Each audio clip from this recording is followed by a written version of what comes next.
ক্রিকেটে এমন ভুল সিদ্ধান্ত খুব কমই দেখা যায়। মুস্তাফিজুর রহমানকে দলে না রেখে আজ বড় মাসুল দিচ্ছে কেকেআর এর হারের পর ভারতের সাবেক স্পিনার হরভজন সিং সরাসরি প্রশ্ন তুলেছেন বিসিসিআই এর দিকে। তিনি বলেন, মুস্তাফিজ আর মুজারাবানির মধ্যে পার্থক্য আজ স্পষ্ট। মুস্তাফিজ যেখানে অভিজ্ঞ আর ডেথ ওভারের মাস্টার, সেখানে মুজারাবানি এখনো সেই লেভেলে পৌঁছাতে পারেননি। প্রিয় দর্শক, আজকের ম্যাচেই বোঝা গেছে ফিজ না থাকায় কেকেআর কতটা দুর্বল হয়ে পড়েছে। জয়ের ম্যাচও হাতছাড়া করতে হয়েছে তাদের। হরভজন সিং বলেন, এটা শুধু দলের ভুল না, এটার জন্য দায়ী বিসিসিআই এর সিদ্ধান্ত। অন্যদিকে মুস্তাফিজ এখন পিএসএল এ দুর্দান্ত পারফরমেন্স করছেন এবং নিজের মূল্য আবার প্রমাণ করছেন। বিশ্বজুড়ে ভক্তরা বলছে, মুস্তাফিজকে ছাড়া কেকেআর যেন অসম্পূর্ণ একটা দল।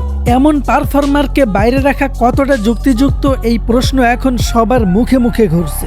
প্রিয় দর্শক, তাহলে প্রশ্ন হচ্ছে, মুস্তাফিজকে অবহেলা করাই কি কেকেআর এর সবচেয়ে বড় ভুল? আপনার মতামত কমেন্টে জানান।